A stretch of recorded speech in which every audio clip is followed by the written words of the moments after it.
At 38 years old, Solomon Reed, a man whose hands were more familiar with the internal workings of a city bus engine than the delicate machinations of high society, earned a steady $61,000 a year.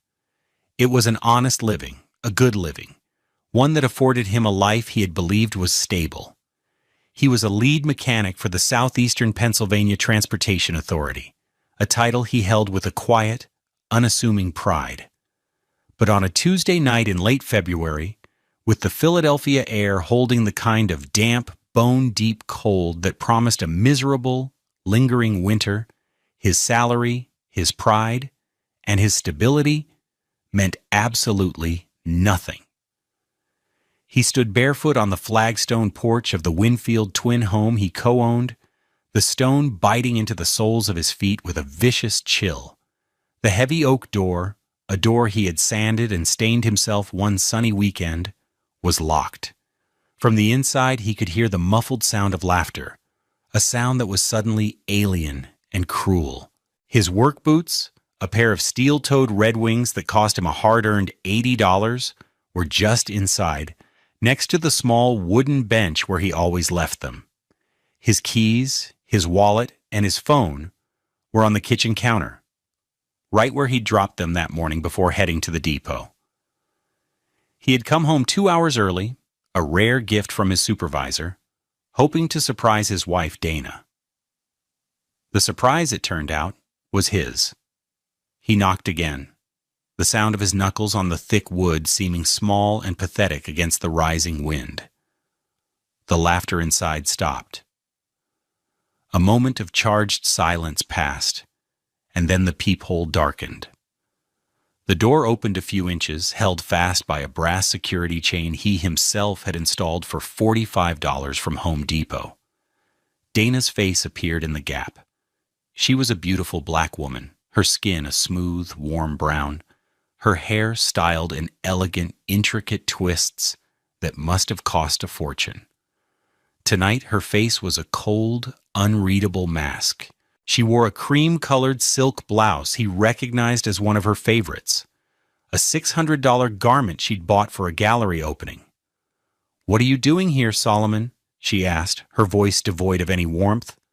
"I live here, Dana," he said, his own voice sounding hollow. "I got off early. What's going on? Who's here?"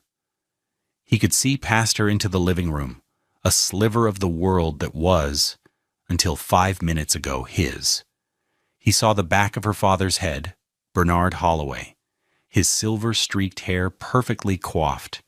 He saw her brother, Marcus, lounging in Solomon's favorite armchair. "It's over, Saul," she said, the words sharp and final. "We're done." Confusion warred with a rising dread in his chest. "Done? What are you talking about? We haven't even talked." Her father's voice, deep and imperious, boomed from inside. "Dana, close the door. We don't have time for this." She looked at Solomon, and for a fleeting second, he thought he saw a flicker of something. Pity, maybe regret. But it vanished, replaced by a chilling pragmatism he recognized as a core trait of the Holloway family. "Listen to my father," she said, her voice dropping to a whisper. "It's just better this way. Clean break." "A clean break? You're locking me out of my own house, Dana. My clothes, my wallet. I'm barefoot." She glanced down at his feet, a brief, dismissive flick of her eyes. Then she looked back at his face, and the words she spoke next would be seared into his memory forever, a brand of pure, calculated cruelty. "You're not a husband anymore, Solomon," she said, her voice as cold and hard as the stone beneath his feet. "You're just paperwork. We haven't filed yet." Before he could process the sheer venom of the statement, the door closed. The security chain rattled, and then he heard the decisive, metallic click of the deadbolt sliding into place. It was a sound of absolute finality. He was outside. They were inside. He had nothing. The wind picked up, carrying with it the first stinging drops of an icy rain. He stood there, shivering, not from the cold, but from the profound, soul-crushing shock of being erased from his own life by the woman he had promised to love and the family he had tried so hard to belong to. What he didn't know, what they had no idea he would ever discover, was that the paperwork they dismissed him as was the one thing that would give him the power to dismantle their entire world. But for now, he was just a man in his socks, standing barefoot in the rain, a ghost haunting the porch of his own home. He had never felt so powerless. Have you ever been made to feel small by someone who was supposed to love you? It's a pain that goes deeper than any argument, a humiliation that sticks with you. Solomon was about to learn that the path to getting your dignity back sometimes starts in the coldest, most desolate places. The life Solomon had built with Dana was a study in contrasts, a careful facade of domestic normalcy papered over a foundation of fundamental incompatibility. He remembered the early days, the genuine warmth that had drawn him to her. She had seemed captivated by his quiet strength, his skillful hands, the way he could diagnose a sputtering engine by sound alone. He was a master of the tangible, a man who understood how things worked. The Holloways, on the other hand, were masters of the intangible, of perception, influence, and the art of the deal. Their house in Winfield, a handsome stone-fronted twin they had purchased 3 years prior for $285,000, was supposed to be their shared ground. Solomon had poured his heart and his savings into it. His $40,000, scraped together over a decade of careful budgeting and overtime shifts at the SEPTA depot, formed the bulk of their down payment. Her family had contributed what they called a $20,000 gift, but the way they brought it up at every family dinner made it feel more like a high-interest loan on his self-respect. He remembered a Saturday morning, a year into their marriage, when the kitchen faucet began to drip with an infuriating persistence. Dana had immediately reached for her phone. "I'll call a plumber," she'd said, already scrolling through a list of expensive mainline contractors. Solomon had gently taken the phone from her hand. "Let me take a look first." An hour and a $12 replacement washer later, the drip was gone. He had saved them a $300 bill. He felt a surge of simple pride, the satisfaction of fixing something with his own two hands. Dana, however, barely seemed to notice. She was already focused on a catalog, pointing out a $4,000 La Marzocco espresso machine. "Wouldn't this look amazing on the counter?" she'd asked. They bought it the following week on her father's credit card. Solomon, a man who drank simple black coffee from a $20 Mr. Coffee machine, never once used it. Dinners at her parents' estate in Villanova were a regular exercise in quiet humiliation. Their home was a sprawling, $2.5 million stone mansion set back from the road by a perfectly manicured lawn. The air inside felt different, thin and smelling of money and lemon-scented polish. Solomon would stand in the grand foyer, feeling out of place in his best $150 suit from J.C. Penney, while his father-in-law, Bernard, held court. Bernard, a man whose deep brown skin was as smooth as his deal-making, always wore a watch that cost more than Solomon's car. Tonight it was a $15,000 Patek Philippe. His mother-in-law, Eleanor, a regal woman with a spine of steel, would be dressed in a $3,000 St. John knit suit, her eyes sweeping over Solomon with a look that was not quite disdain but a complete and utter lack of interest. The conversation was always the same. It orbited around real estate portfolios, zoning variances, and the social maneuverings of the Philadelphia elite. They spoke a language of leveraged assets and capital gains that was foreign to Solomon. He would try to contribute, talking about a new hybrid bus system SEPTA was testing, and Bernard would give a patronizing smile. "That's nice, son. Very civic-minded." Then he would turn to Dana's brother, Marcus, and the conversation would immediately shift to a new commercial development deal worth $10 million. Solomon would fall silent, a ghost at the dinner table, a functional accessory to his wife. The house in Winfield became less a home and more a stage for Dana's aspirations. She insisted on a $1,200 Persian rug for the hallway, a piece so delicate Solomon was afraid to walk on it in his work socks. She replaced the perfectly good GE appliances with a suite of Viking stainless steel appliances totaling over $15,000. He paid for his half of these upgrades from his salary, his overtime hours funding a lifestyle he didn't want or understand. His contribution was labor and cash. Hers was vision and access to her father's credit line. Yet, he loved her. Or he loved the woman he believed she could be, the woman he saw in fleeting glimpses. He showed his love through acts of service, the only way he knew how. He was the one who woke up at 4 a.m. on frigid January mornings to start her $55,000 Audi Q5 so it would be warm for her commute. He was the one who made sure her coffee was waiting on the counter, just the way she liked it.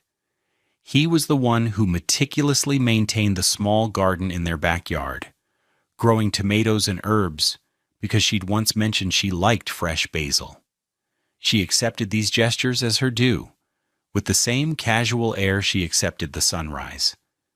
They were simply part of the service package that came with being married to a man like Solomon Reed. He was reliable. He was useful, but he was beginning to understand that in the eyes of the Holloways, and increasingly in the eyes of his own wife, he was not valuable. The betrayal wasn't a single, sudden act, like the turning of a deadbolt. It was a slow erosion, a series of 1,000 cuts that left him emotionally bleeding long before he was physically thrown out. The cruelty had been escalating for months, each incident a deliberate stone, laid on the path to that cold February night. It began in earnest about 6 months before the lockout, with a conversation that Solomon would later recognize as the opening salvo. Bernard Holloway had invited himself over on a Sunday afternoon. He sat in Solomon's favorite armchair, the same one Marcus would be lounging in the night of the lockout, and surveyed the living room with a critical eye. He held a crystal glass of iced tea, the condensation dripping onto a coaster Solomon had made. "Solomon," Bernard began, his tone avuncular and deeply condescending, "we need to talk about your portfolio." Solomon was confused. "My portfolio? You mean my 401k?" Bernard let out a short, dismissive laugh. "No, son, I mean your real assets, this house." He gestured around the room. "It's a nice starter home. You bought it for, what, $285? It's probably worth $350 now in this market. That's $65,000 in equity just sitting here doing nothing." Dana, who had been quiet until then, sat forward. "Daddy thinks we should sell."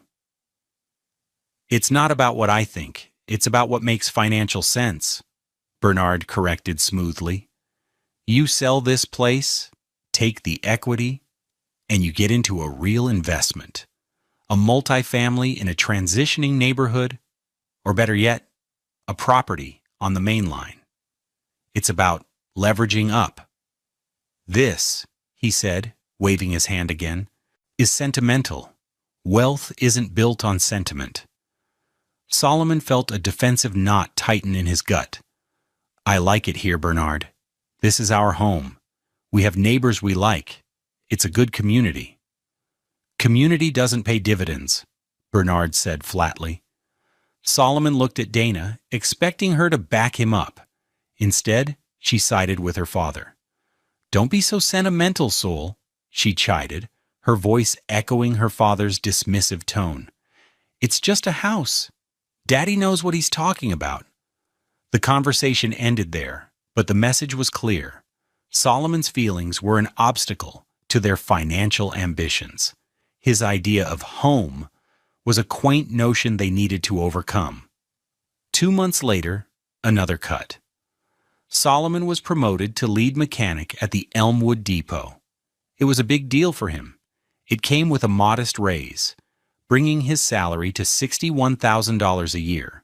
But more importantly, it was a recognition of his expertise and dedication. He came home that evening buzzing with a pride he couldn't contain. He found Dana in the kitchen scrolling through her phone. "I got it. I got the promotion," he announced, a wide grin on his face. "Oh, that's nice, honey," she said, her eyes not leaving the screen of her $1,200 iPhone. She double-tapped a picture, then looked up at him. "Lead mechanic, right? That's great." The lack of enthusiasm was a physical blow. He had expected a hug, a celebration, a shared moment of joy. Instead, he got polite disinterest. The real sting, however, came later that night. He was in the bathroom when he overheard her talking to her mother, Eleanor, on the phone. Her voice was light, laced with amusement. "Yes, he's very excited," Dana was saying. "He's so proud of his little promotion. It's cute, I guess. It's barely enough to cover the annual fee at the country club, but he's happy." His little promotion? It's cute. The words were like acid. He stood perfectly still, his hand gripping the porcelain sink, and listened as his wife belittled his accomplishment, the thing that gave him his own sense of worth, reducing it to a quaint anecdote for her mother's entertainment.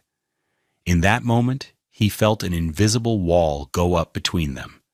The cuts kept coming, faster and deeper. Their 5th wedding anniversary arrived in the fall. Solomon, wanting to recapture some of their early magic, made a reservation at a small, unpretentious Italian restaurant in South Philly, where they'd had one of their first dates. He spent weeks searching for the perfect gift, finally settling on a beautiful, custom-made silver bracelet from an artisan in Old City. It cost $400, a significant expense for him, but he wanted to give her something personal, something that wasn't chosen by her father or dictated by a brand name. The afternoon of their anniversary, she called him at the depot. "Soul, honey, I'm so sorry," she began, her voice slick with false regret. "I have to cancel tonight. Daddy needs me at a networking dinner at the Union League. It's a huge deal for the new waterfront project. I can't get out of it." He was disappointed but tried to be understanding. "Okay, Dana, we can celebrate this weekend." That night, alone in their house, he scrolled through social media. Her brother, Marcus, had just posted a story. It was a video from a loud, celebratory party at a trendy rooftop bar in Center City. And there was Dana, laughing, holding a glass of champagne. She was standing very close to a handsome man in a tailored suit. On the screen, Marcus had captioned the video, "Celebrating the Henderson merger. No work, all play." It wasn't a networking dinner. It was a party. She had lied to him, easily, and without a second thought, to avoid celebrating their anniversary at a place she now considered beneath her. From then on, the slights were constant and overt. His friends from the garage, good men who had known him for years, were no longer welcome at the house.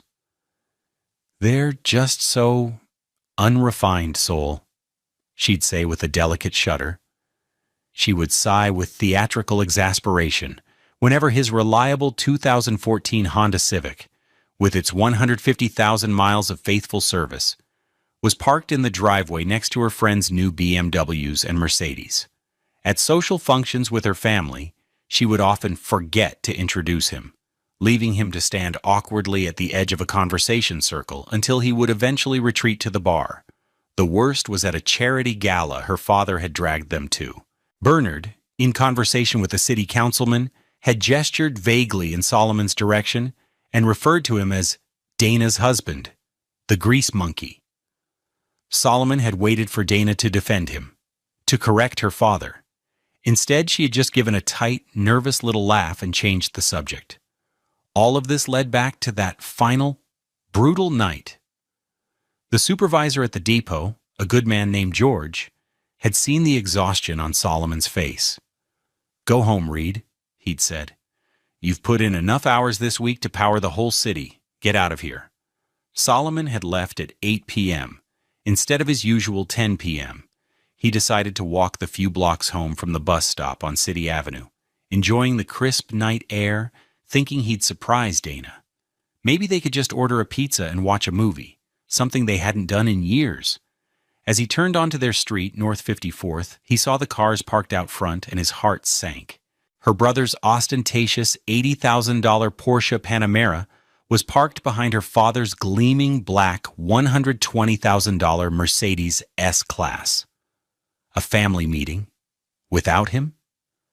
He walked up the path, the sound of their laughter filtering through the thick oak door. He knocked. The laughter stopped. The silence that followed was heavy with meaning. Then, the peephole, the chain, Dana's cold face. The words that followed were not a spontaneous act of anger. They were the culmination of months of planning, of a calculated campaign to devalue him, to reduce him from a husband and a partner to an inconvenient piece of paperwork. The click of the deadbolt was not just a sound. It was the final, triumphant punctuation on their long, cruel sentence. The first few moments after the deadbolt clicked shut were a vacuum. Solomon stood on the porch, the icy rain plastering his thin socks to his feet, a profound numbness settling over him.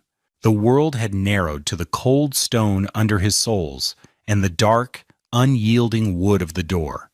Humiliation was a physical thing, a crushing weight on his chest that made it hard to breathe. He turned and walked away. He didn't know where he was going. He just walked. Each step on the cold, wet pavement was a fresh shock.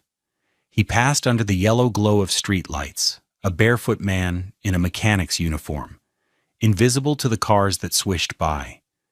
He eventually found himself in the harsh, fluorescent glare of a 24-hour Rite Aid on City Avenue, a beacon of sterile normalcy in his shattered world. The cashier gave him a wide-eyed look, but said nothing. The shame was a hot flush on his face. He felt like a vagrant, a crazy person. He found the payphone at the back of the store, a relic from another time, and fumbled in his pocket for a quarter he didn't have. He had to ask a stock boy for change, another small, sharp jab of humiliation. He called the one person in the world he knew would answer without judgment, his Auntie May. She lived in a small, immaculately kept row house in Cobb's Creek, a world away from the manicured lawns of the main line. Her voice, when she answered, was warm and sleepy. "Solomon? Baby, is everything all right? It's after 10. He tried to speak, but his voice broke. He could only manage a few words. "Auntie May, can you come get me?" She didn't ask questions. She just said, "Where are you, baby? I'm on my way." 20 minutes later, her 10-year-old Buick LeSabre pulled up to the curb. She got out, a stout, comforting presence wrapped in a thick coat, her salt and pepper hair in neat cornrows. She took one look at his bare feet on the wet pavement, and her face hardened with a fierce, protective anger. She didn't say a word about Dana or his situation. She just wrapped a thick wool blanket, which she kept in the car for emergencies, around his shivering shoulders and guided him into the passenger seat. The car smelled of peppermint and old hymns. At her house, she sat him down at her small kitchen table, peeled off his wet socks, and wrapped his frozen feet in a warm towel. She placed a steaming mug of sweet tea in his trembling hands. Only then did she speak.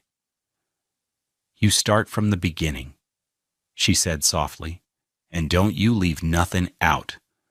The next few months were a grim landscape of legalities and loss. Solomon moved into the spare bedroom in Auntie May's house. He hired a lawyer, a young, ambitious man named David Chen, whose office was a cramped space above a pizza shop in Center City. David was frank. The Holloways had retained one of the city's top family law firms. "They're going to try and bury you in paperwork and bleed you dry," David warned. And they did. Their first offer came via a letter from their lawyer, a man named Sterling, whose firm occupied 2 floors of a glass tower overlooking Rittenhouse Square. They offered Solomon a one-time payment of $5,000 to sign a quitclaim deed, relinquishing all rights to the house, and to agree to an uncontested divorce. The letter described the payment as a nuisance fee to expedite proceedings.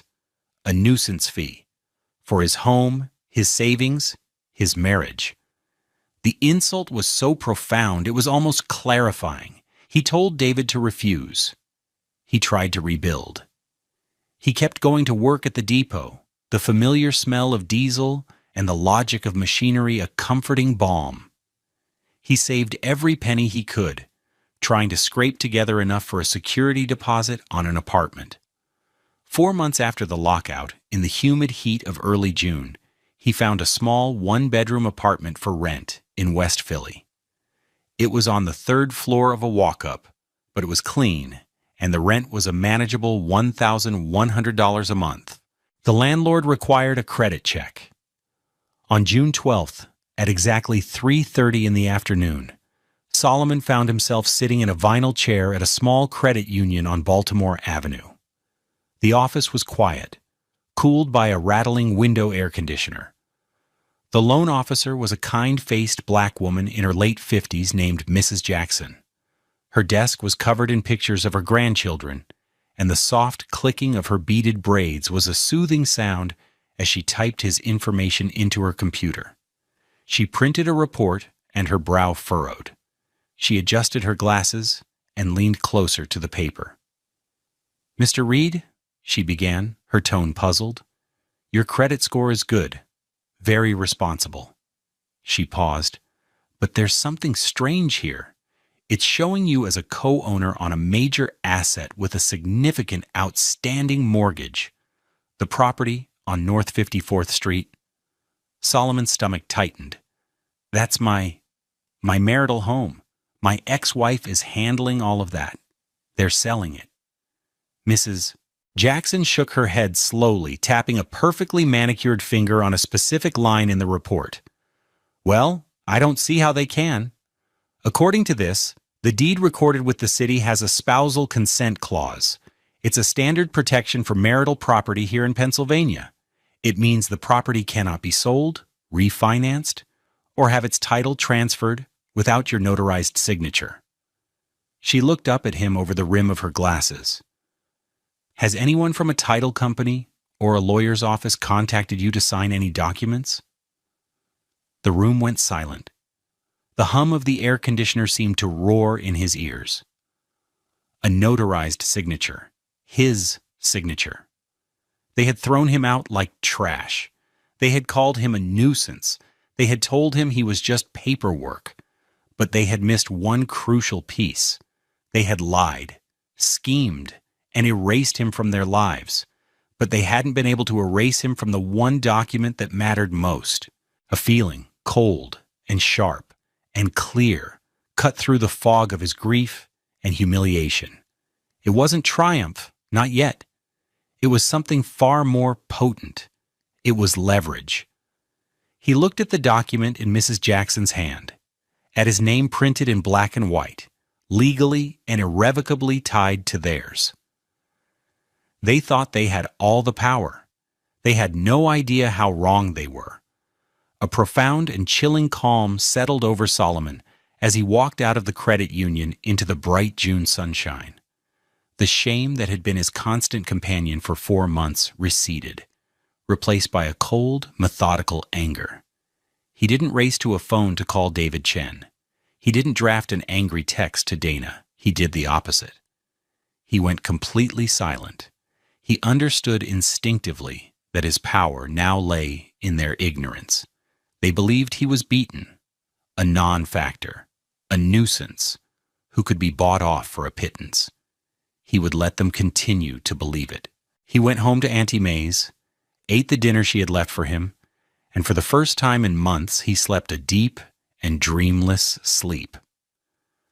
The next morning he began to work. He wasn't a mechanic of engines anymore. He was a mechanic of justice, and he was about to assemble his case piece by meticulous piece. His first stop was Philadelphia City Hall. He walked into the Department of Records, a vast, marble-halled room that smelled of old paper and bureaucracy. He paid the $25 fee and requested a certified copy of the deed to the house on North 54th Street. An hour later, he held it in his hand, the official seal a small, embossed sun of authenticity. He read the spousal consent clause over and over again. It was undeniable. Next, he went to the box of papers he had managed to grab from the house in the one supervised 10-minute visit they had allowed him weeks after the lockout. Dana's lawyer had watched him like a hawk as he'd thrown a few changes of clothes and personal effects into a garbage bag. But in his haste, he had also grabbed a large manila folder labeled House.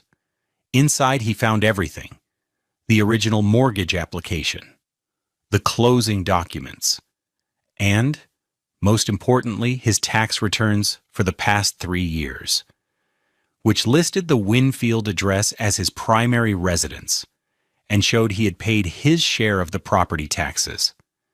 He spent that evening scrolling through his old phone, the one he'd finally been able to replace.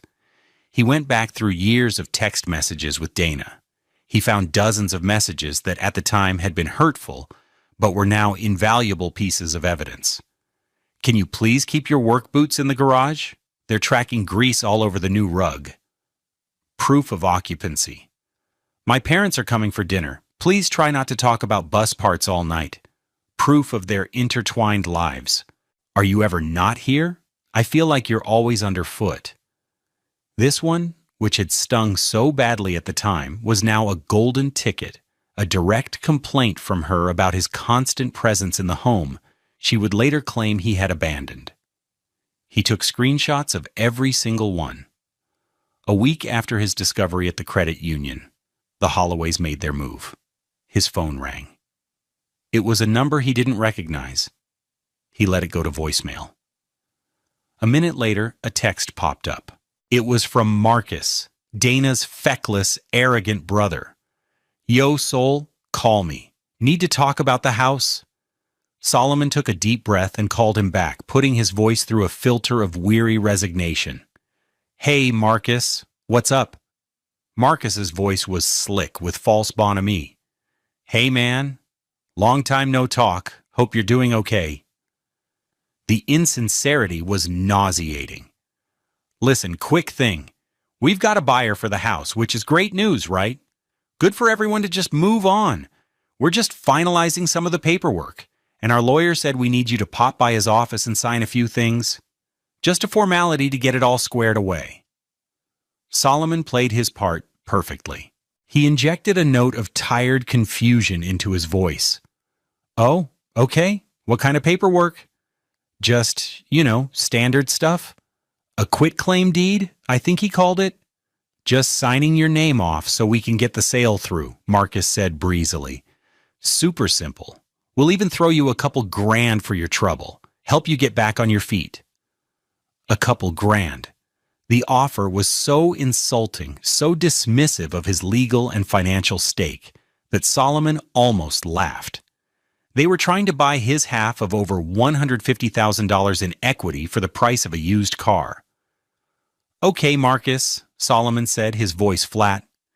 "Email me the details. I'll have my guy take a look at it." "Your guy?" Marcus's tone sharpened for a second, a flicker of annoyance.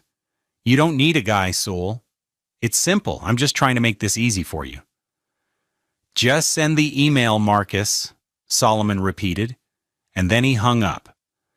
The email arrived an hour later, not from Marcus, but from Sterling, their lawyer. It was curt and demanding, with a draft of the quitclaim deed attached. It stated that in exchange for a one-time payment of $2,500, Solomon Reed would relinquish all current and future claims to the property. Solomon didn't reply. He saved the email as a PDF, added it to the growing digital folder on his laptop, and labeled it Evidence_Exhibit_A. He was no longer the man they had thrown out into the cold. He was a plaintiff, building an airtight case. He was playing dumb. But every moment of his feigned ignorance was a turn of the screw, tightening the pressure on the hollow facade of the Holloway empire. They had no idea what was coming. The following Monday, Solomon walked back into David Chen's office. This time he wasn't a man reeling from shock, seeking basic legal counsel. He was a strategist laying out a battle plan. He placed his laptop on David's cluttered desk, which was a universe away from the polished mahogany and glass of the Holloway's legal team. The office, small and smelling faintly of garlic from the pizza shop below, was a place of work, not performance. "They have a buyer," Solomon said, his voice even and cold. "They want me to sign a quitclaim deed for $2,500. David, a lean, energetic man whose sharp eyes missed nothing, let out a low whistle. "That's not an offer, Sol. That's a declaration of war." Solomon opened the folder on his desktop. "I have something better than their offer." He walked David through everything. The certified copy of the deed with the spousal consent clause, the mortgage documents showing his name and financial contribution, the tax returns proving his residency and financial responsibility, the litany of text messages from Dana, each one cementing his place in that house. Finally, he showed him the email from Sterling with the insulting $2,500 offer. David leaned back in his squeaky office chair, a slow, predatory grin spreading across his face. He looked like a man who had been dealt a royal flush. "Solomon, my friend, this is beautiful. This is poetry." He stood up and began to pace the small office. "They didn't just underestimate you. They committed a fatal error. They put their entire strategy in writing." He stopped pacing and pointed at the laptop screen. "They think they're in a position of power. They think you're desperate and uninformed.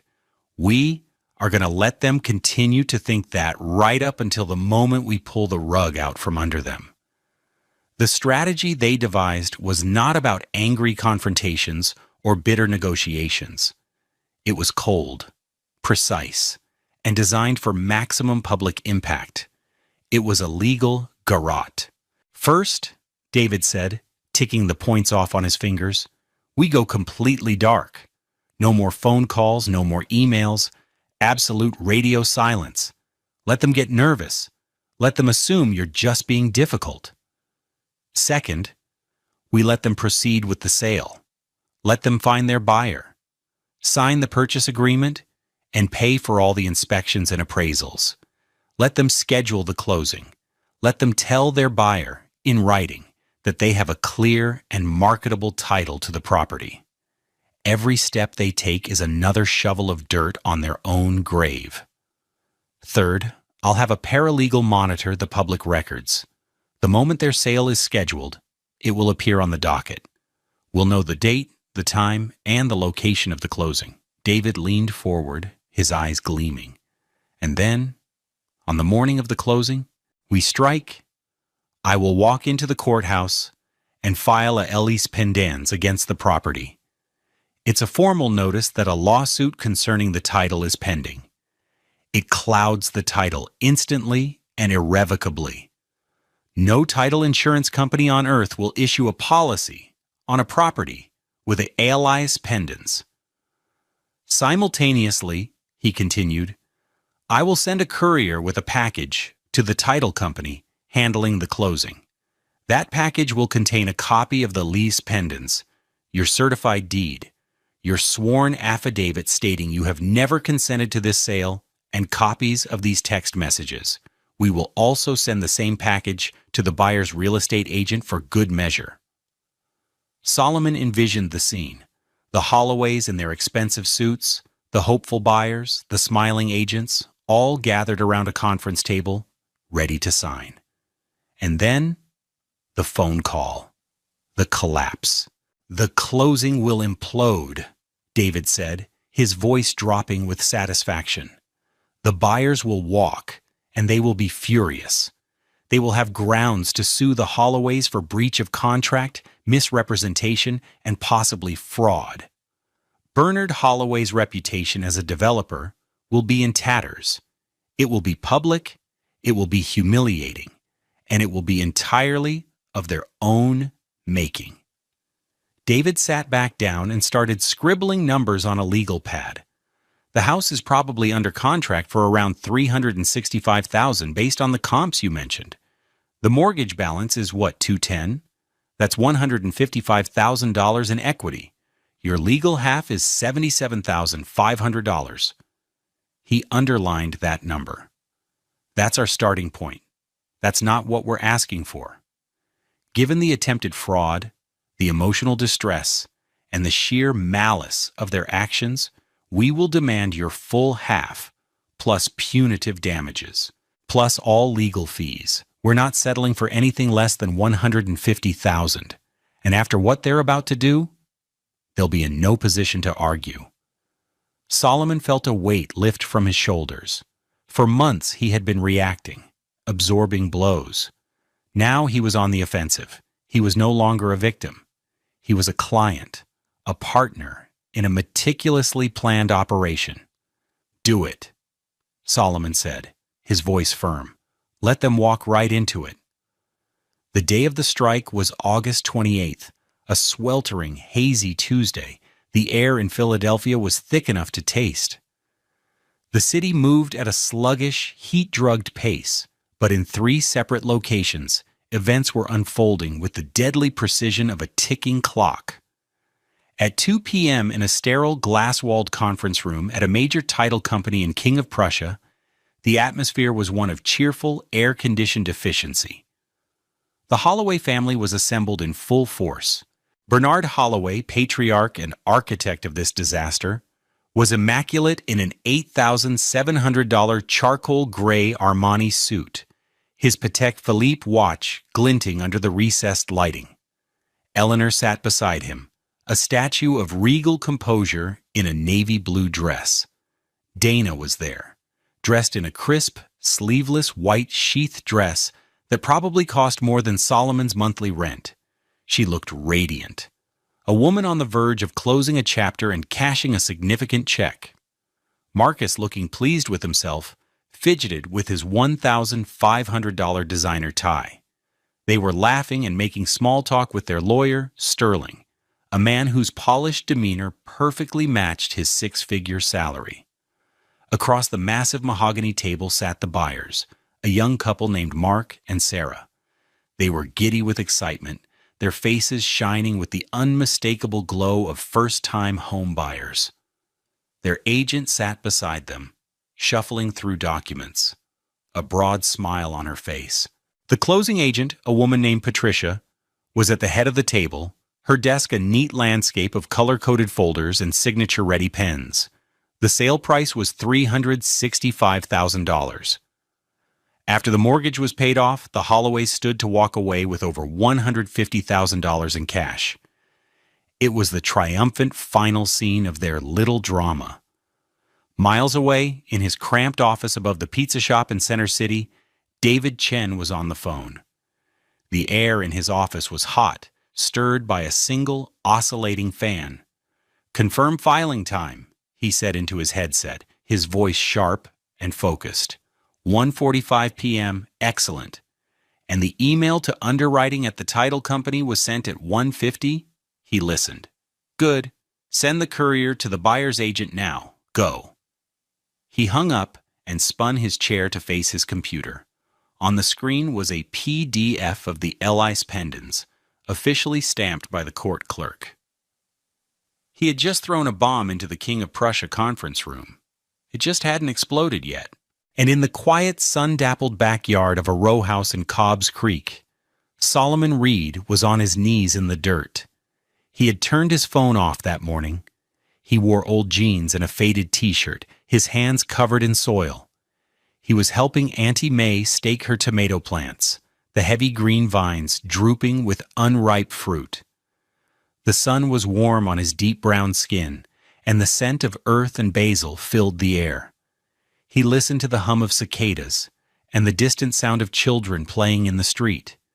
He was not thinking about the conference room, about the money, about the Holloways. He was thinking about the satisfying feeling of a securely tied knot, about the promise of a future harvest. He was building something quietly and with his own hands. The demolition was happening elsewhere, handled by professionals. Back in King of Prussia, the explosion came not with a bang, but with a buzz. Patricia, the closing agent, glanced at her phone as it vibrated on the table. An urgent email. She opened it. Her professionally pleasant smile froze, then melted away. Her face went white. She blinked, reading the screen again. Simultaneously, her desk phone rang. It was her company's chief underwriter. The conversation was short and clipped. She put the phone down and looked up. The jovial atmosphere in the room had evaporated, replaced by a tense silence as everyone stared at her. "Mr. Holloway," she began, her voice barely a whisper. She cleared her throat and tried again, her professional composure shredded. "There appears to be a problem with the title." Bernard Holloway let out an indulgent chuckle. "Impossible. We have a clear title. Sterling has handled everything." "I'm afraid not," Patricia said, her voice trembling slightly. She looked at the buyers with an expression of profound apology. "I've just received a notice from our legal department. Alias Pendens was filed against this property at 1:45 p.m. today. It was filed by a Mr. Solomon Reed." The name dropped into the silent room like a stone. Dana's face contorted in a mask of pure disbelief. Marcus stopped fidgeting with his tie. Bernard's smile vanished. Sterling, the high-priced lawyer, immediately went on the offensive. "This is clearly a frivolous claim, a procedural trick by a disgruntled ex-spouse. We can have it expunged." "It's not a trick, sir," Patricia cut him off, her voice gaining a measure of strength born of corporate self-preservation. "Our underwriting department is refusing to issue the title insurance policy. They've received a package of documents from Mr. Reed's attorney." She took a shaky breath. "It includes a certified copy of the deed requiring his signature and an affidavit from Mr. Reed stating he never signed any waiver or consent form. The spousal waiver document you submitted with your packet." She looked directly at Bernard. "Our legal team believes the signature and the notary stamp may be forgeries." Forgery. The word echoed in the glass-walled room. It was an accusation of a felony, spoken in a public forum. The buyers, Mark and Sarah, looked at each other in horror. Their agent was already on her feet, her phone to her ear. "The deal is off," she said loud enough for everyone to hear, "and you will be hearing from our attorneys." They gathered their things and stormed out of the room, leaving a wake of stunned silence. The facade of the Holloway family shattered in an instant. Bernard's face, usually a smooth mask of control, turned a blotchy, apoplectic purple. He rounded on Dana, his voice a low, furious snarl. "What did you do? You told me this was handled. You told me he would sign." Dana, white-faced and stammering, looked desperately at her brother. I thought, Marcus, you said you had a guy. You said he could handle the notary stamp." Marcus looked like he wanted the floor to swallow him whole. Dad, I thought it was no big deal." The closing agent was already packing her briefcase, avoiding eye contact with any of them. Sterling, their lawyer, was pale, realizing he had been party to a potential crime. The public humiliation was total. The empire built on perception and flawless appearances had just been publicly and catastrophically dismantled in a sterile conference room, under the unflinching gaze of fluorescent lights, by a man they had dismissed as nothing more than paperwork. The collapse at the closing table was not an end, but the beginning of a cascade of consequences, each one falling like a domino, striking the Holloways with relentless, procedural force. Solomon experienced none of it firsthand. He learned of it through clipped professional updates from David Chen, each one detailing another crack, appearing in the foundation of the Holloway dynasty. Consequence 1. The buyer's lawsuit. True to their agent's word, Mark and Sarah, the would-be buyers, filed a lawsuit within a week. They sued Bernard Holloway, Dana Holloway, and Holloway Properties for breach of contract, fraudulent misrepresentation, and emotional distress. They demanded the return of their $15,000 earnest money deposit, plus an additional $50,000 to cover their inspection fees, legal costs, moving preparations, and the sheer bad faith nature of the deception. The lawsuit was filed in the Court of Common Pleas, making it a public record. News of a prominent mainline developer being sued for fraud by a young couple became a juicy tidbit for local real estate blogs and community papers. Bernard's sterling reputation began to rust. Consequence 2. The criminal investigation.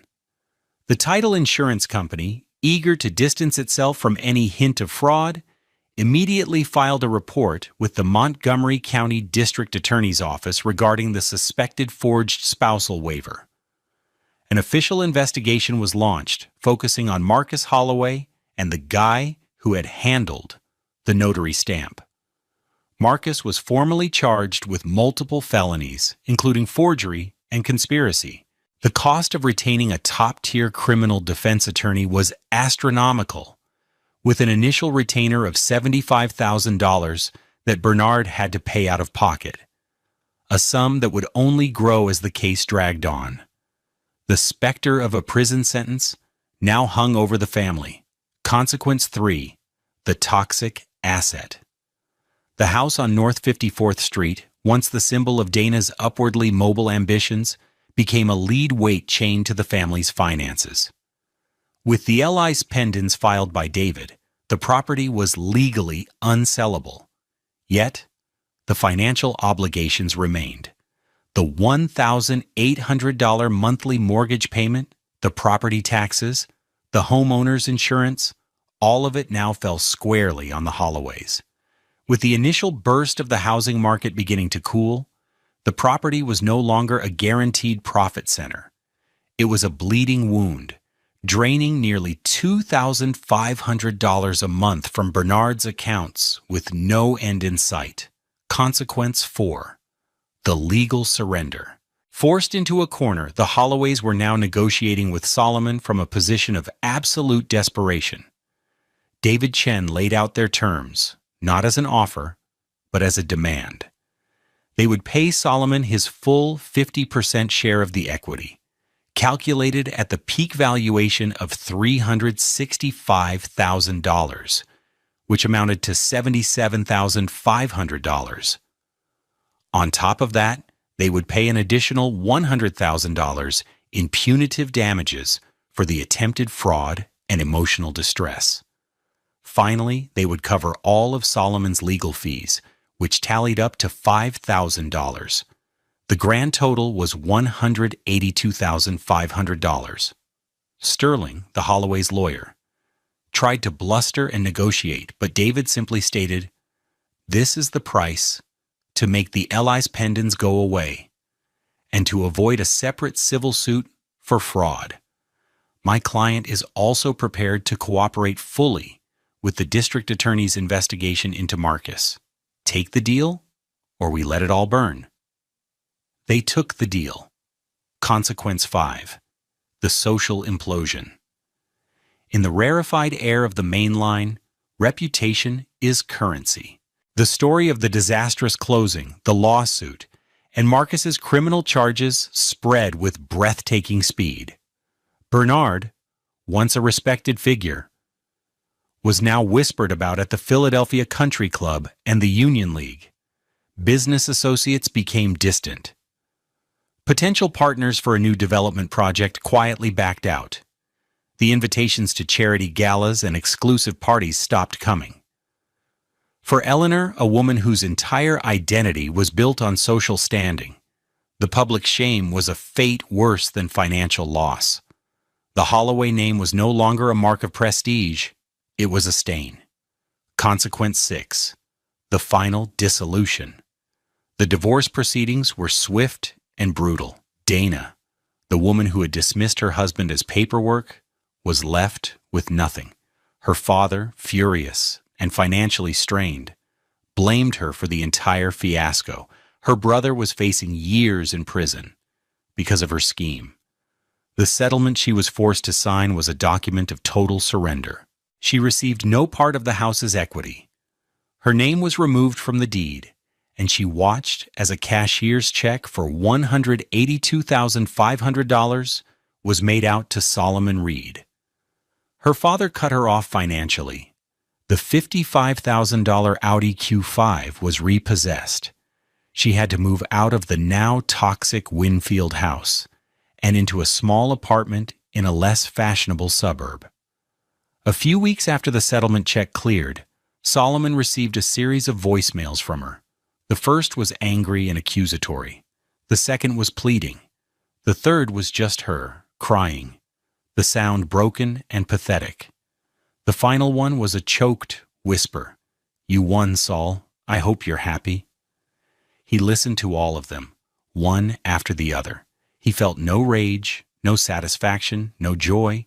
He just felt a vast, quiet emptiness, a chapter of his life, defined by their cruelty and his pain, was finally, irrevocably over.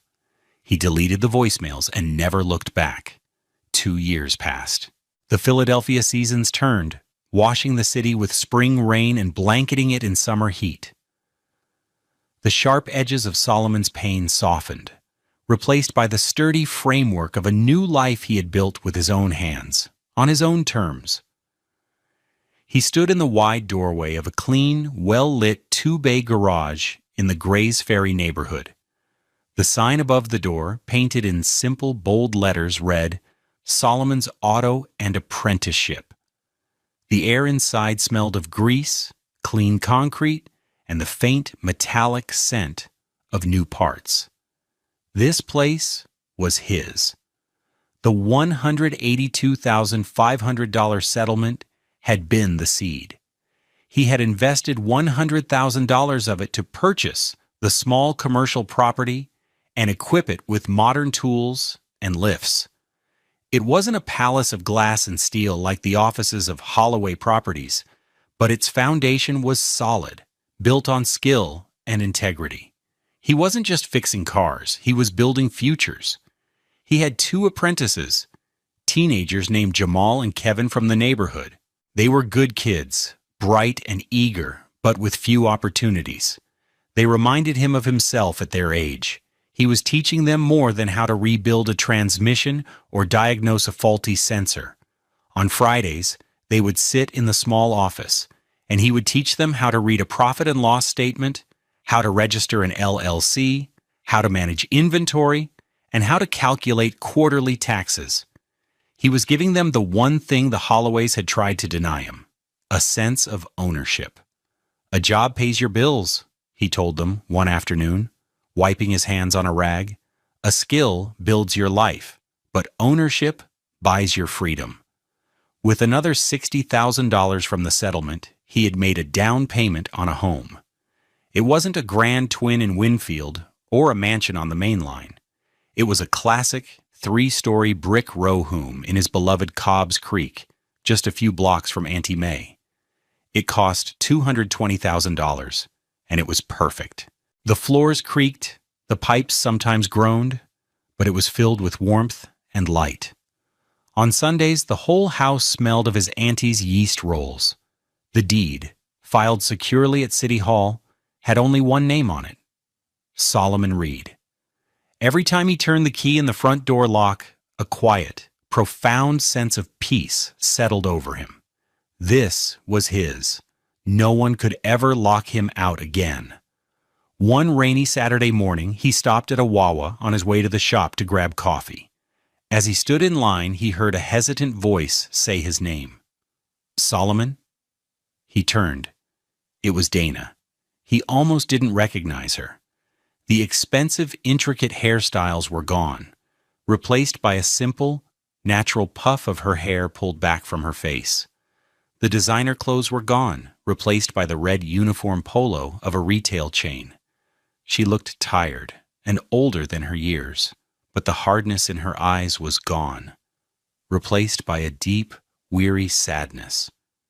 "Dana," he said, his voice neutral, I just wanted to say—" "I'm sorry," she said, her voice low, not meeting his eyes. "For everything. I was a fool. I was raised to see people as assets, to see life as a series of transactions. I never knew how to just be a partner. I'm so sorry for what I did to you." He looked at the woman who had left him barefoot and broken on a cold winter night. He searched within himself for the old, familiar sting of anger and betrayal, but it wasn't there. All he felt was a distant pity. He had moved on so completely that she no longer had the power to hurt him. Her apology wasn't for him. It was for her. "I hope you find your way, Dana," he said, and the words were genuine. He paid for his coffee and walked out into the rain, leaving her standing in the bright, artificial light of the convenience store. He had forgiven her, not because she deserved it, but because he deserved peace. The weight was finally gone. Later that day, back at the shop, he watched as Jamal carefully reassembled an alternator, his young face a mask of concentration, his hands, though covered in grease, moving with growing confidence. Solomon realized then what true wealth was. It wasn't a $2.5 million mansion or a $15,000 watch. It wasn't a number in a bank account or a name on a list at the Union League. True wealth was the skill in your hands and the knowledge in your head. It was the community that holds you up when you fall, like his Auntie May had. It was the dignity of building something that belongs to you and no one else. True wealth was the quiet, unshakable pride of turning a key in a lock that you owned, a door that no one could ever close on you again. It's a hard lesson to learn, but sometimes the people who try to take everything from you are the ones who show you what's truly valuable. They can take the house, the money, the life you thought you had, but they can't take your skills, your character, or your ability to rebuild. Have you ever had to start over and found you were stronger than you ever imagined? Share your story in the comments below. Because stories of resilience are what give us all hope. And don't forget to subscribe to Love Beyond Pride for more stories of justice and new beginnings.